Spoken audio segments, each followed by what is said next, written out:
पहला क्वेश्चन बेटा 1 से लेके 5 तक क्वेश्चंस के आपको सही उत्तर चुनेंगे क्लास 8 सेट एग्जाम। ठीक है, पहला क्वेश्चन था 50 पैसे का 5 रुपए से अनुपात ज्ञात कीजिए। 50 पैसे का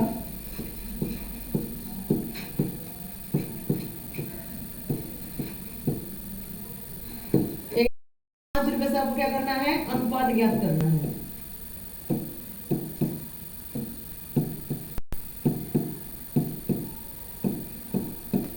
देखो बेटा 50 पैसे का अनुपात ज्ञात करना है, यानी बटे निकालना है। किससे निकालना है? 5 रुपए से। उसके लिए 5 रुपए को पैसे में बदलना पड़ेगा। 5 रुपए को पैसे में बदलने के लिए क्या करूंगी, मैं इसको 100 से गुना कर दूंगी, क्योंकि 1 रुपए में 100 पैसे होते हैं। ठीक है, तो 5 रुपए में कितने पैसे होंगे? 500 पैसे। 500 पैसे, तो इसलिए मैंने इसको 100 से गुना कर दिया। 50 बटे 500 कट जाएगा, ये 100 पे आ जाएगा। 100 पे 10 पे जाएगा, ये 50 में 10 से गुना 50 का बटे 10 तक जाएगा, तो कितना आएगा? 510 ऊपर 1, तो क्या लिख पाएंगे इसको? 1 अनुपात 10। अब जो ऑप्शन दे रखे हैं वो ये है, ए ऑप्शन है 1, बी है 1 अनुपात 10, सी है 1 अनुपात 100 और डी है 50 अनुपात 5। हमारा ऑप्शन क्या आया? 1 अनुपात 10। तो देखो कंफ्यूज नहीं होना कि 10 अनुपात 1 को टिक कर दो, जो है पहले वही, ऊपर वाली वैल्यू पहले लिखी जाएगी, बाद में नीचे वाली बाद में लिखी जाएगी। तो आपका आंसर आ गया ये 1 अनुपात 10। -4p और 7p का गुणनफल ज्ञात कीजिए। इसके लिए भी इसने 4 ऑप्शन दिए हैं। पहला ऑप्शन दिया है 28p, दूसरा ऑप्शन दिया है -28p और तीसरा ऑप्शन दिया है -28p की 2 और ऑप्शन 4 दिया है 11p। ठीक है, इसको हम सोल्व कर लेते हैं, आंसर निकाल लेते हैं इसका। -4p गुना में क्या? 7p। मैंने एक बात सिखाई थी कि पहले साइंस की मल्टीप्लिकेशन करते हैं, यहाँ माइनस है इसलिए मैंने क्या किया, इसको ब्रैकेट मैंने इसको बंद कर लिया है। तो यहाँ माइनस और यहाँ क्या है? प्लस है, तो माइनस प्लस की गुना माइनस, फिर डिजिट्स की गुना, 4 सत्ते 28, फिर इन वेरिएबल्स की। देखो यहाँ पर पावर क्या है? 1, यहाँ पावर क्या है? 1। दोनों का आधार 1 है, सेम आधार है। जब एक जैसा आधार हो तो घातें क्या हो जाती है? जुड़ जाती हैं। p की पावर 2। ऑप्शन आ गया आपका -28p की पावर 2। ये कहाँ पर है? देखो ये सी में है, तो सी इज द राइट आंसर। ठीक है, तो दूसरा क्वेश्चन कैसे करना था? 2 का मान ज्ञात कीजिए। इसके भी 4 ऑप्शन दिए हैं। ए है 9, बी है 1/9, सी है 1/6 और डी है माइनस का। जब भी पावर ऊपर माइनस में हो तो उसको नीचे ले आओ बटे में, 1 बटा करके 1/3 की पावर 2। इसको हम लिख पाएंगे 3 गुना में 3 यानी 1/9। तो यहाँ पर हमारा बी राइट आंसर आ जाएगा। ठीक है, के कितने फलक होते हैं? घनाभ के कितने फलक होते हैं? ऑप्शन है ए 3, बी 4, सी 6, डी 8। तो घनाभ के फलक यानी चेहरे, घनाभ के चेहरे जो होते हैं, आप देख लेना क्यों बेटा इसको मतलब उसके जैसे गिनोगे ना, या फिर जो आपकी जो गोटी आती है आप खेलते हो डाइस, कितने चेहरे होते हैं? 1 से 6 फेस लिखे होते हैं ना, उसपे संख्या 1 से 6 लिखी होती है ना, तो वो घनाभ या फिर घन का या घन और घनाभ के चेहरे बराबर होते हैं। वहां भी 6 होते हैं, यहाँ पे कितने होते हैं? 6। ठीक है, 2 जमा में 5x जमा में 4 में x का गुणांक क्या है? x का गुणांक क्या है? गुणांक, गुणांक का मतलब गुणा का अंक, गुणांक मतलब गुणा का अंक। इसका मतलब जो x के साथ में गुणा में आया हुआ है वही क्या उसका गुणांक है। अब मैं यह देख पा रही हूँ कि x के साथ में जमा का 5 है, गुणा में क्या है? जमा का 5। ऑप्शन दिए थे इसने, इसका ये ऑप्शन था 4, बी था 1/4, सी था 1/5 और डी था 5। तो हमारा आंसर कितना आया? जमा का 5। ठीक है। छठा क्वेश्चन इसने पूछ कहा है कि सत्य या असत्य। छठा क्वेश्चन जो है ये है कि घनाभ का आयतन, घनाभ का आयतन लिख दिया इसने 2 लंबाई जमा में चौड़ाई गुना में ऊंचाई। फिर पूछ रहा है वो कि ये सत्य है या असत्य है, सत्य है या असत्य। देखो हमने घनाभ का आयतन का फॉर्मूला हमें पता है कि घनाभ का आयतन क्या होता है।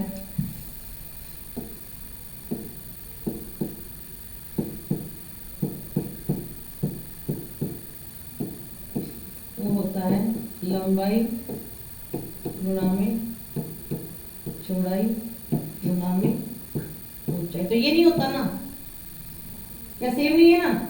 हमारा फॉर्मूला ये होता है। तो ये कैसा रिजल्ट है? ऐसा ऐसा लगाओगे तो ये आपको 1 नंबर मिलेगा। ठीक है। पूछा इसने हमें आता है चक्रवर्ती मिश्रधन का फॉर्मूला। किसका पता है हमें? चक्रवर्ती मिश्रधन का फॉर्मूला। और मिश्रधन में क्या जुड़ा होता है? हमेशा मूलधन होता है, तो उसको निकालना पड़ेगा। 7वां क्वेश्चन से पूछा कि चक्रवर्ती ब्याज का निकालो। पहले हम लिखेंगे फॉर्मूला चक्रवर्ती मिश्रधन, चक्रवर्ती मिश्र धन। उसका फॉर्मूला होता है मूलधन 1 जमा में 10/100 और उसकी पावर क्या? समय। लेकिन अगर चक्रवर्ती ब्याज पूछा है तो वो क्या होगा?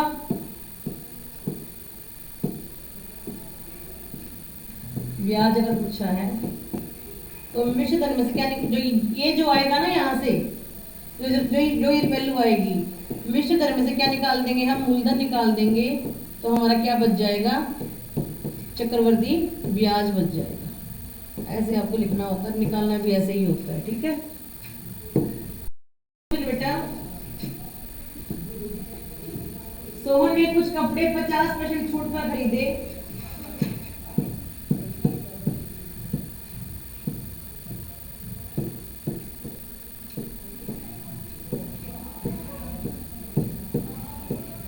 %50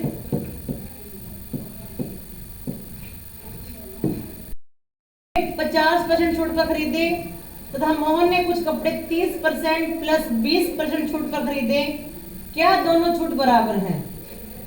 तो निकाल लेते हैं अलग अलग। हम सोचते हैं ना कि 30 और 20 भी 50 होगा तो बराबर होएगा। आज मालूम पड़ जाएगा कि दुकानदार हमारे साथ कितना बड़ा खिलवाड़ करते हैं, खाना बनाते हैं हमें।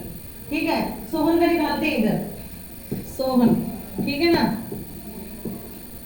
मान लेते हैं कि सोहन के कपड़ों का जो MRP था, जो अंकित मूल्य था, कितना था? 100। तो जो छूट होती है किस पे होती है? हमेशा अंकित मूल्य पर होती है। तो कपड़े पर अंकित मूल्य कितना मान लिया?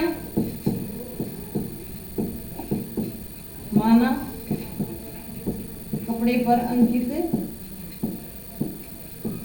मूल्य कुल कितना था? 100 रुपए था। ठीक है बेटा। छूट मिलती है हमेशा अंकित मूल्य पर। तो छूट कितनी मिली इसकी? 100 का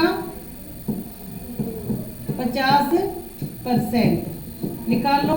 100 का मतलब गुना 50/100। छूट कितनी मिली उसको? 50 की। तो भुगतान कितना किया उसने? भुगतान जो होता है जब छूट मिलती है अंकित मूल्य माइनस छूट, छूट कितनी मिली 50, तो 50 रुपए उसने क्या किया भुगतान किया। आगे समझ में। इधर देखो, जब मोहन की जो कीमत थी कपड़ों की कितनी थी मान ली हमने,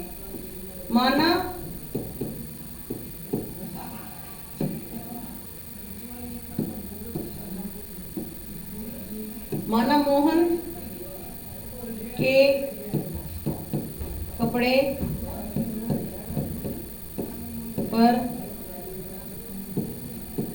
अंकित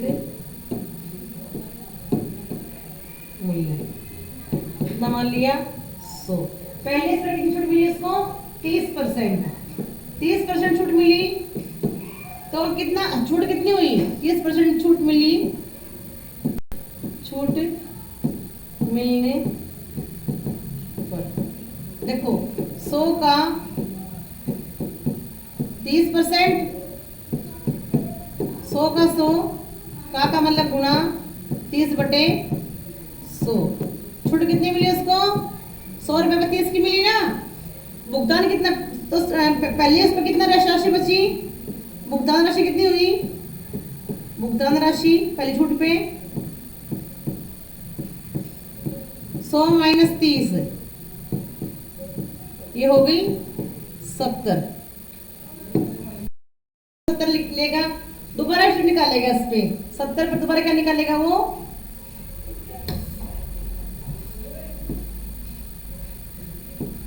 70 पर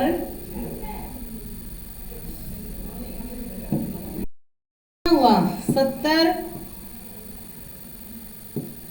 का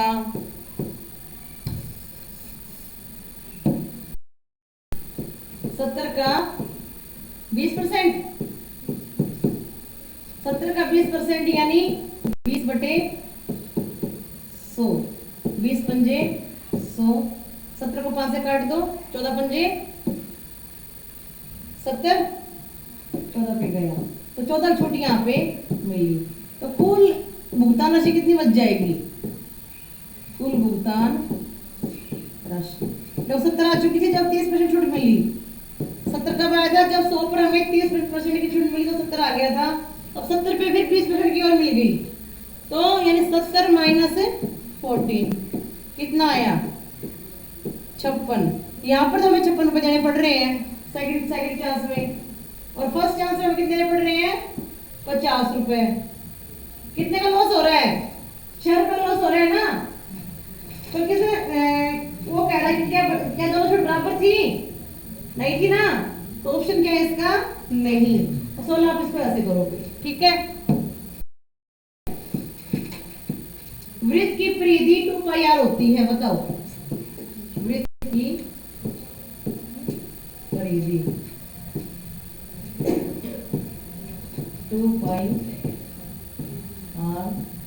होती है, सत्य या सत्य, सत्य है ये, तो क्या है ये सत्य, ठीक है। अब है 11 का क्वेश्चन, 11 का क्वेश्चन देखो, 11 क्वेश्चन में कह रहा है एक ऐसे घनाभ की ऊंचाई ज्ञात कीजिए, एक ऐसे घनाभ की ऊंचाई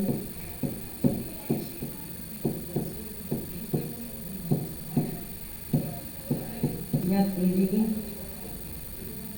जिसके आधार का क्षेत्रफल, जिसके आधार का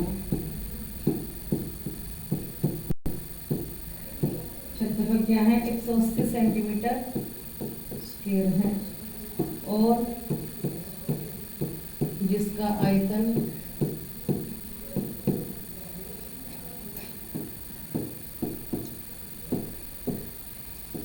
900 सेंटीमीटर क्यूब है। बेटा आयतन दे रखा है ना, सबसे पहले क्या दे रखा है आयतन, आयतन का फॉर्मूला लिख लो आप, घनाभ का आयतन, घनाभ का इसको देखना एक अलग ट्रिक बता दूँ मैं। यहाँ पे दे रखा है इसने 900 सेंटीमीटर क्यूब। अब आपने पिछले यहाँ पे हमारा तीसरा चौथा क्वेश्चन था, घनाभ पाई का फॉर्मूला पूछा था उसने, क्या पता था उसने? फॉर्मूला क्या था? लंबाई गुना में चौड़ाई गुना में ऊंचाई क्या है? आयतन के बराबर है। अच्छा इसने क्या दिया यहाँ पे, देखो थोड़ा ध्यान देखो कि घनाभ के आधार का क्षेत्रफल क्या है? 180 सेंटीमीटर क्यूब है। घनाभ की जो आकृति होती है कुछ इस टाइप से होती है, या फिर आपका जो कमरा है क्लासरूम है वो घनाभ का ही है। आप जिस फर्श पे बैठे हो ना, ये क्या है? घनाभ का आधार है। जो फर्श है ये क्या है? घनाभ का आधार है। इसके देखो इस फर्श की जो आकृति किस में दिख रही है? आयत जैसी है ना, आयत जैसी है ना। आयत का क्षेत्रफल क्या होता है? लंबाई गुणा में चौड़ाई, यानी जो में दे रखा है 180, ये लंबाई गुणा में चौड़ाई दे रखी है। क्या दे रखी है? लंबाई गुणा में चौड़ाई। इसको हम 180 लिख लेते हैं गुणा में। बात समझ में आई? Yes ma'am. 900 ऊंचाई 900 बटे 180, ये 5 पे चला जाएगा। ऊंचाई आ गई आपकी 5 सेंटीमीटर। ठीक है बेटा? Yes ma'am. देखो 2/3 XY और -9/10 x की 2 y की 2। इनको आपको निकालना है गुणनफल का। गुणनफल ज्ञात कीजिए।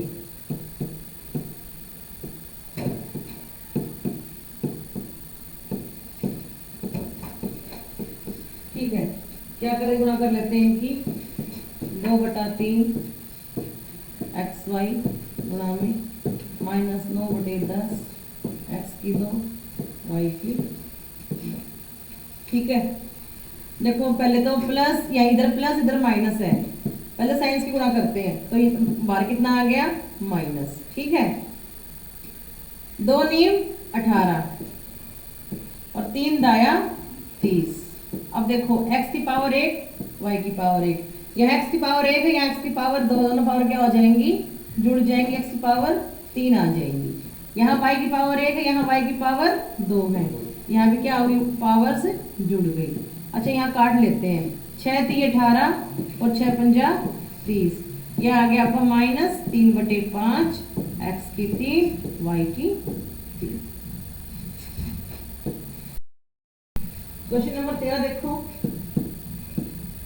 एक रेडियो का मूल्य, एक रेडियो का मूल्य 13,000 रुपए है।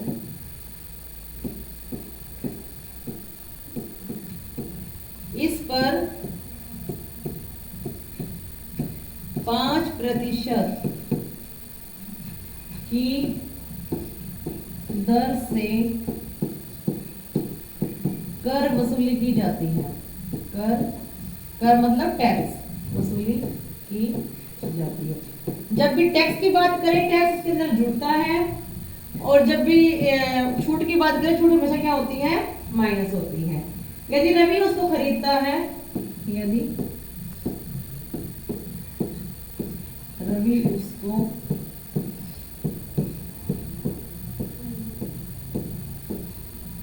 खरीदता है तो भुगतान राशि निकालनी है आपको। क्या निकालनी है? भुगतान राशि। क्वेश्चन ये है, तो ये मैंने आपको बता ही दिया क्वेश्चन के दौरान कि अगर टैक्स की अगर बात करते हैं तो टैक्स भुगतान के लिए टैक्स उसके अंदर जुड़ जाएगा, निकाल लेंगे टैक्स परसेंटेज। और अगर हमें छूट मिलती है, छूट हमेशा क्या होती है? माइनस होती है। डिस्काउंट हमेशा क्या होता है? माइनस होता है। तो यहाँ पर हम टैक्स निकाल लेते हैं। कर कितना हुआ? देखो 13,000 का कितना हुआ? 13,000 का 5%। मैंने सीधा तरीका सिखा रखा है, जो वैल्यू वो लिखो। का मतलब गुणा और परसेंट का मतलब बटे 100। 2 जीरो से 2 जीरो कट गई, 13 पंजे 65 650 रुपए उसको और देने पड़ेंगे, इतना उसको टैक्स लग गया।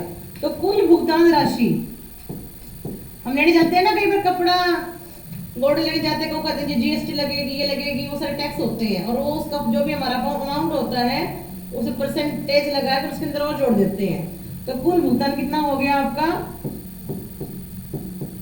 13,000 में क्या जोड़ेंगे 650 ये हो गया आपका 13,650। ठीक है, मान ज्ञात करना है, मान ज्ञात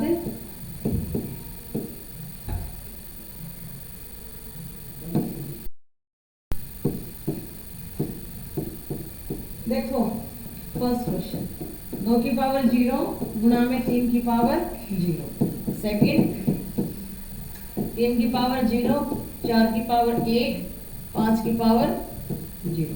देखो किसी भी वैल्यू की पावर अगर 0 होती है ना तो उसका आंसर निकलता है 1। तो 2 की पावर 0 जब थी तो यहाँ पे आया 1 गुणा में 3 की पावर 0 फिर से 1 और 1 गुणा में 1 1। इसका आंसर तो ये था कि बहुत ही आसान क्वेश्चन थे। अब यहाँ देखो सेकंड पार्ट में 3 की पावर 0 1, 4 की पावर 1 यानी 4, 5 की पावर 0 यानी 1, तो 4 5 और ये 6, इसका आंसर 6 आ गया, इसका आंसर 1 आ गया। इस प्रकार से हमने 8वीं क्लास का ये सेट एग्जाम नवंबर 2023 सोल्व कर लिया है। और इसमें कुछ क्वेश्चन ना ये सोर्स बेस्ड क्वेश्चंस है, और पिछले एग्जाम में भी आपके आए थे। ये जितने सोर्स बेस्ड क्वेश्चंस हैं इन पे एक वीडियो मैं अलग से लेके आऊंगी। ठीक है, ओके, थैंक यू।